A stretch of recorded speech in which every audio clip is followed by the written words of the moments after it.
بسم اللہ الرحمن الرحیم۔ رسول اللہ صلی اللہ علیہ وسلم لوگوں کو کسی کام کا حکم دیتے تو ایسا ہی کام ہوتا جس کے کرنے کی لوگوں میں طاقت ہوتی۔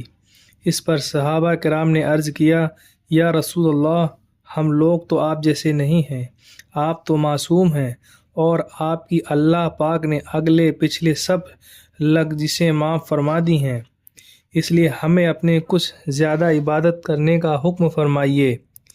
یہ سن کر آپ ناراض ہوئے، حتیٰ کہ خفگی آپ کے چہرے مبارک سے ظاہر ہونے لگی۔ پھر فرمایا کہ بے شک میں تم سب سے زیادہ اللہ سے ڈرتا ہوں اور تم سب سے زیادہ اسے جانتا ہوں، بس تم مجھ سے بڑھ کر عبادت نہیں کر سکتے۔